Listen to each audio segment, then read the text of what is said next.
My name is Destiny Kent, 32, and I run an industrial waste processing company in the Detroit suburbs, turning trash into cash, literally. Last week, my brother messaged the family group chat, "Don't come to the engagement party.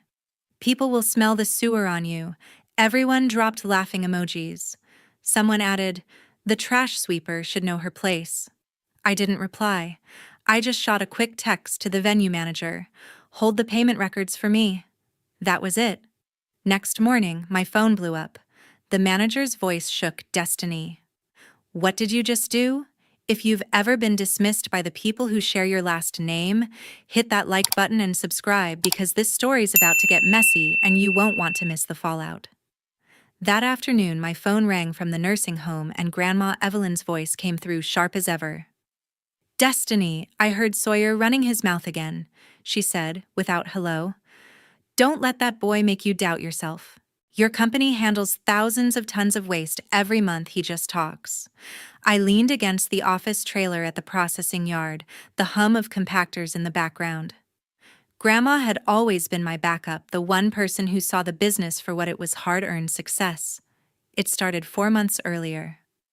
Lane York, Sawyer's best friend since college and a loan officer at the local bank, messaged me privately one night. "Sawyer lost a big ad contract and needs $12,000 fast for his engagement party at the auto museum. He's too proud to ask you direct." I stared at the screen. Sawyer had been blowing up about this party for weeks. How it would be the event of the season. How Morgan Nash, his influencer fiancé, deserved the best. I transferred the money through Lane the next morning. No questions, no announcement. I told myself it was for the family name, not for him. Fast forward to Mom's birthday dinner at the steakhouse downtown. Ruth Kent sat at the head of the table, beaming as Sawyer recounted his latest pitch wins. I arrived straight from a site inspection, still in my company polo with the logo stitched on the chest. Sawyer spotted me first and grinned wide. "Destiny, did you wrestle any big dumpsters today? That factory smell is clinging to your hair." Morgan Nash leaned in, phone already out for a quick story. "Guests won't want the party vibe ruined by waste logos on shirts, right?" The table chuckled. Ruth raised her glass. "Let's toast to Sawyer's future, no distractions." I forced a smile and cut into my ribeye. Grandma Evelyn, sitting next to me, squeezed my knee under the table. "They don't see what you built," she whispered. "Ignore them." Later that night, back in my apartment overlooking the river, I scrolled through Morgan's reels. She posted clips of venue tours captioning "One dream engagement coming soon," keeping it classy. No mention of who footed the deposit. The next family gathering was a barbecue at Ruth's house in the suburbs. Sawyer fired up the grill, flipping burgers like he owned the world. I brought potato salad from the deli near the plant. As I set it down, Sawyer waved a spatula. "Careful, sis, don't want industrial grease in the food." Morgan filmed the whole thing, zooming on my work boots. "Real life behind the glamour," she narrated with a laugh emoji. Ruth pulled Sawyer aside for photos, arms around him tight. I stood on the patio edge, beer in hand, watching the smoke rise. Grandma wheeled over in her chair from the nursing home visit. "You okay?" "Yeah," I said. "Just thinking about expansion bids." She nodded. "Focus on that. The rest is noise." A week later, Lane texted updates: catering booked, photo booth with vintage car props confirmed, bartender hiring, local craft brewers. Each confirmation came with a thank you emoji, but never from Sawyer. I approved invoices from my company account since Lane had used my business details for faster processing, bank perks, he claimed. $12,000 total, wired in chunks. At the plant, my foreman Ed noticed my mood during shift change. "Family, giving you grief again." "Same old," I replied, signing off on a load manifest. He shrugged. "You sign the paychecks here. That counts for something." Another dinner, this time at a brewery Sawyer picked. He dominated the conversation with Morgan's follower milestones. 50,000 and climbing brands are calling. When the server brought my burger, Sawyer joked loud enough for the table, hoped the kitchen didn't mix it with plant leftovers. Laughter rippled. Ruth patted his back. My boys got jokes. Grandma Evelyn called me the next morning. I saw the group photos. You looked strong. Keep your head up. I thanked her and dove in to work new contracts for factory cleanups negotiations with city haulers. The money flowed in steady and real. Sawyer's party loomed closer. Morgan posted mood boards, industrial chic theme ironic given everything. Lane sent a final breakdown, everything paid balance 0. I archived the email without reply. Little did I know the real storm was brewing in that family chat waiting to explode. Tuesday night, the family group chat lit up with notifications while I reviewed quarterly reports at my desk. Sawyer posted first, "Destiny, don't show up to the party.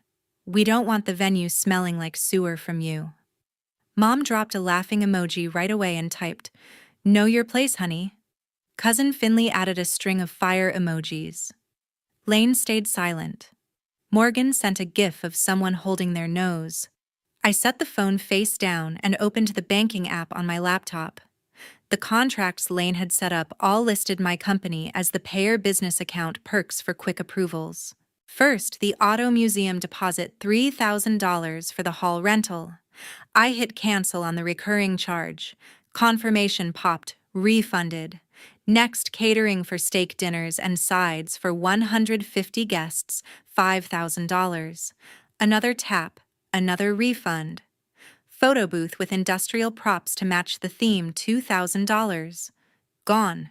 Bartender service featuring local craft beers, $2,000. Cancelled. The total climbed back into my account, $12,000 every cent.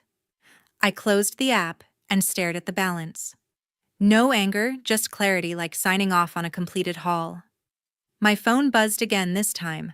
A private message from Grandma Evelyn. "You run the company. Don't let them use you. I've got your back."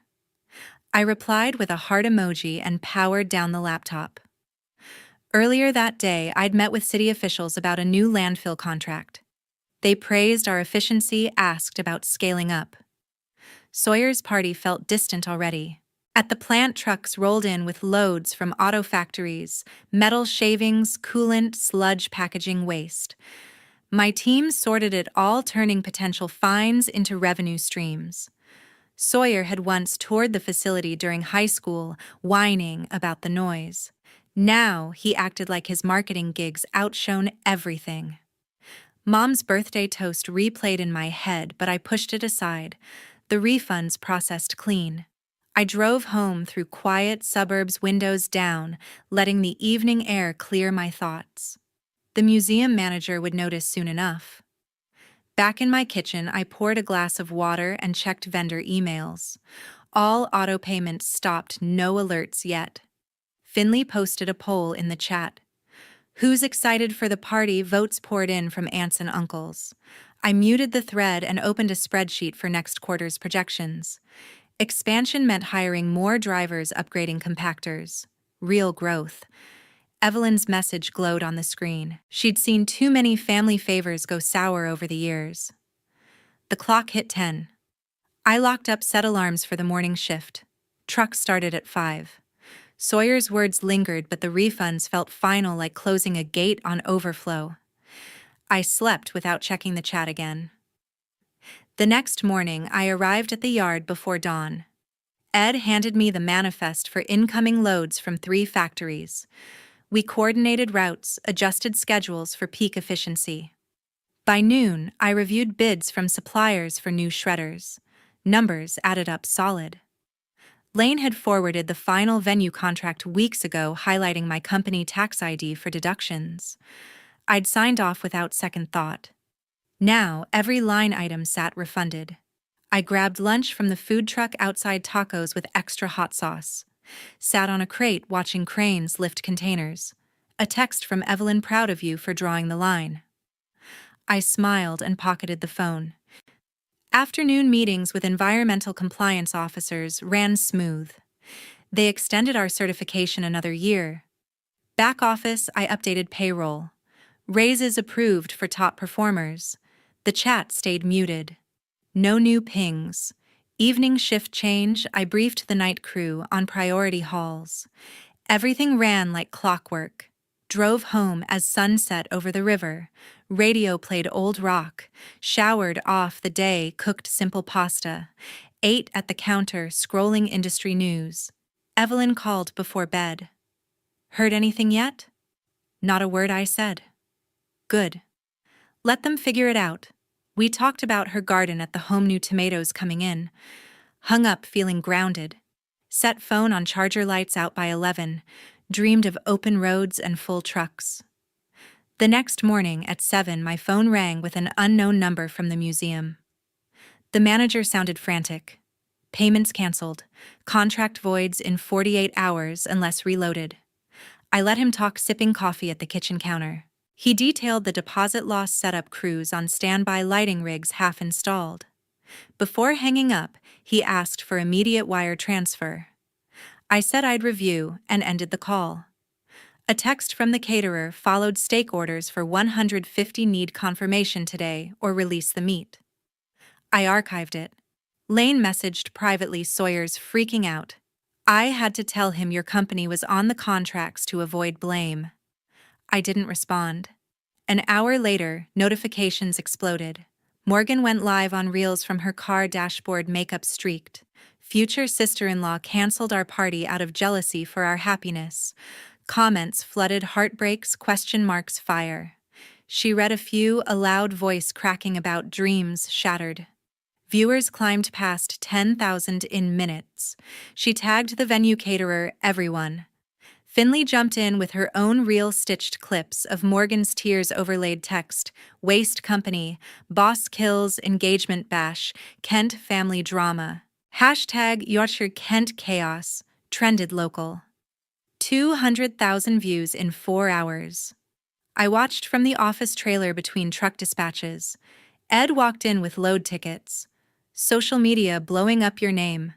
Expected, I said, signing manifests. He nodded and left.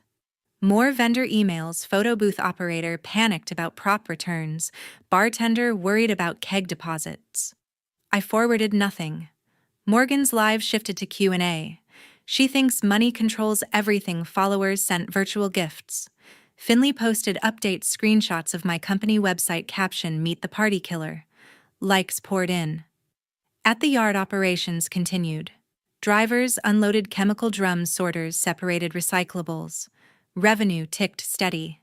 I joined a conference call with a new client, factory needing hazardous disposal. Deal closed for monthly service. Phone vibrated non-stop. Blocked the museum number after third call. Caterer left voicemail releasing the order at noon. Archived. Morgan ended her stream at 50,000 live viewers, promising updates. Finley hit trending top 10. Lunch break, I ate a sandwich on the loading dock. Sun beat down on stacked containers. Team asked no questions. Work flowed. Afternoon, city inspector arrived for routine audit. Passed with flying colors.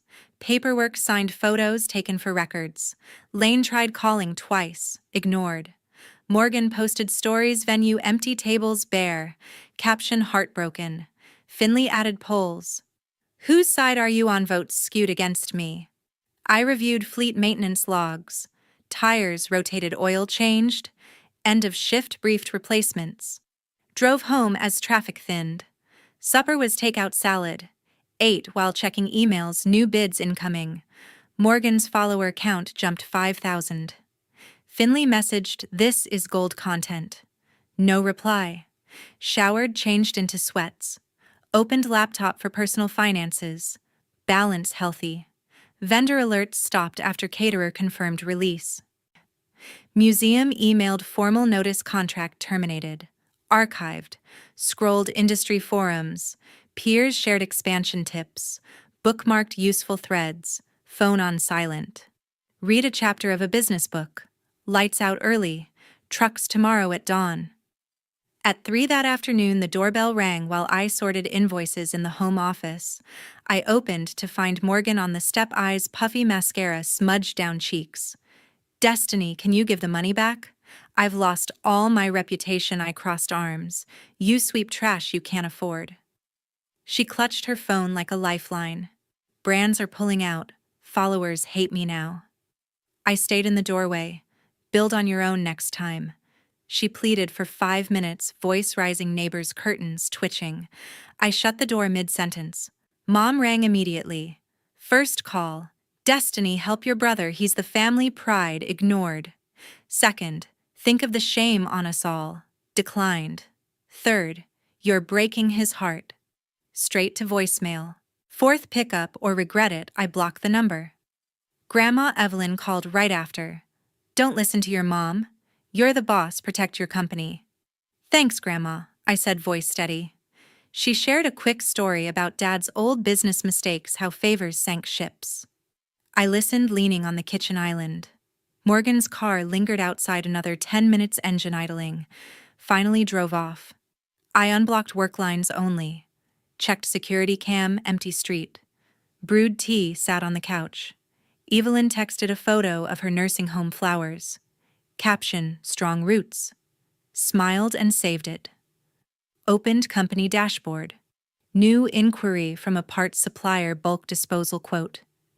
Drafted response, competitive rates. Mom tried from a different number. Blocked again. Morgan posted a story, blurry selfie caption, betrayed by blood. Comments, sympathized. I closed the app. Called Ed for evening update. All loads cleared, no issues. He mentioned overtime, volunteers. Approved. Hung up, stretched.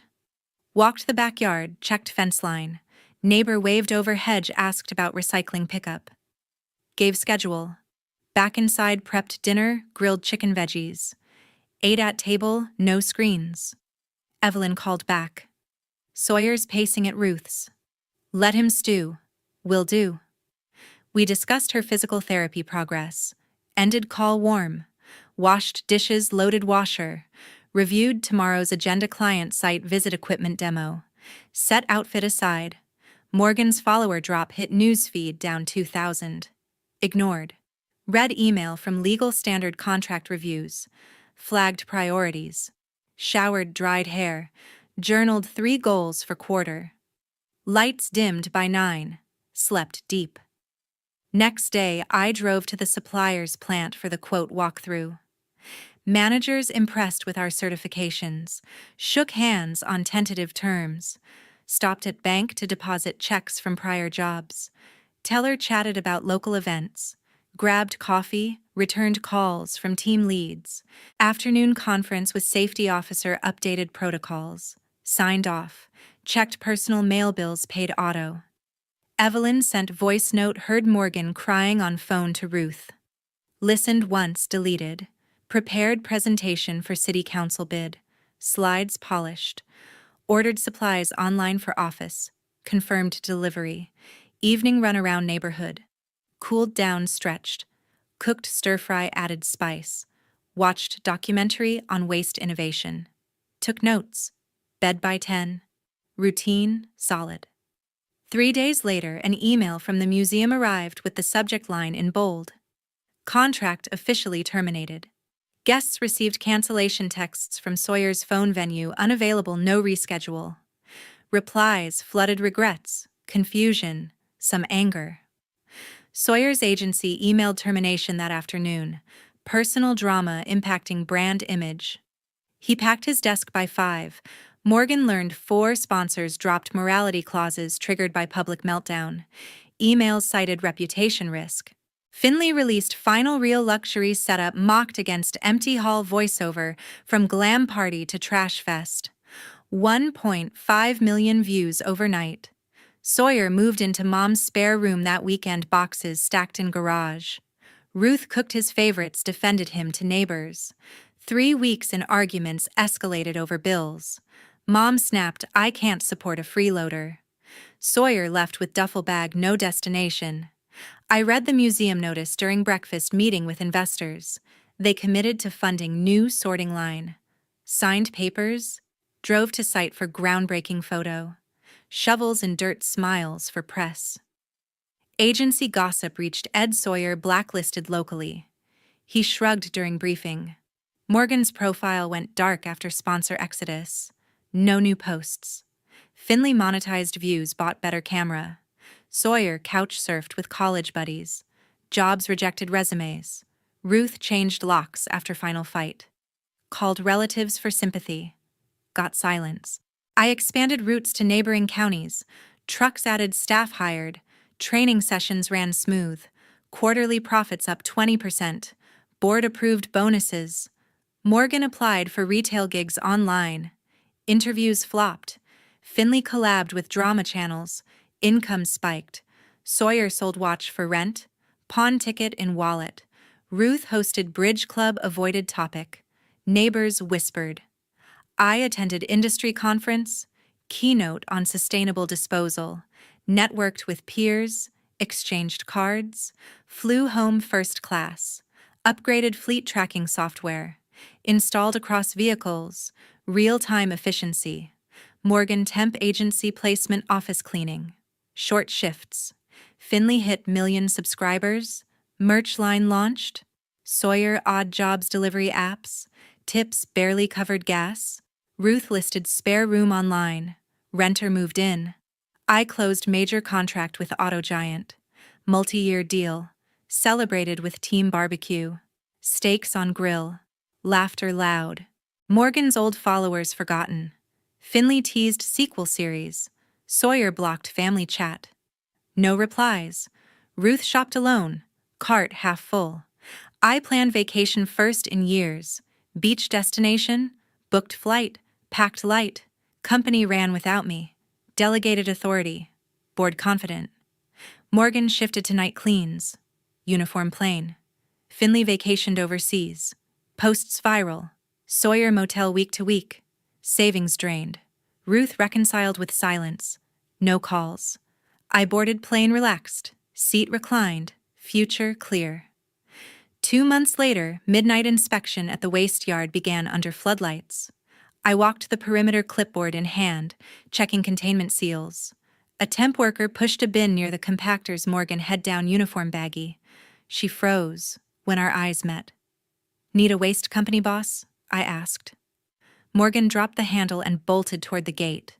Security log noted her early exit. Back in the control room, bank alert pinged. Lane transferred the final chunk, 12,000 complete. No more contact. I blocked the account. Morning delivery brought flowers from Grandma Evelyn Lilies with card. My girl's the real boss now. Eyes forward, placed them on the desk. Shift report showed record throughput. Commended night crew via email. Drove to supplier for equipment pickup, new baler installed by noon. Test run, perfect compression ratios optimal. Lunch with Peyton at Riverside Cafe. She sketched partnership terms on napkin. Equity split fair. Afternoon state audit arrived unannounced. Inspectors toured facilities, reviewed logs. Zero violation certification extended. Peyton finalized logo mock-ups. Eco-green palette selected. Evening promotions meeting, 3 leads advanced. Team applauded. Home by 8 arranged lilies in crystal vase. Watered porch herbs. Peyton texted venue for strategy session. Confirmed private booth. Reviewed architect blueprints for expansion. Square footage increased 20%. Steel samples ordered overnight. Tracking confirmed. Evelyn called bouquet looks regal. You earned it. Shared her latest knitting project. Conversation light. Prepared tax documents ahead of deadline. Accountant emailed thumbs up. Filed electronically. Peyton arrived with wine. Corked bottle poured glasses. Brainstormed company name. Settled on Reforge Solutions. Domain secured. Morning yoga flow intense. Downward dog held longer. Brewed dark roast. Checked inventory software. Reordered safety gear bulk. Peyton brought fresh scones.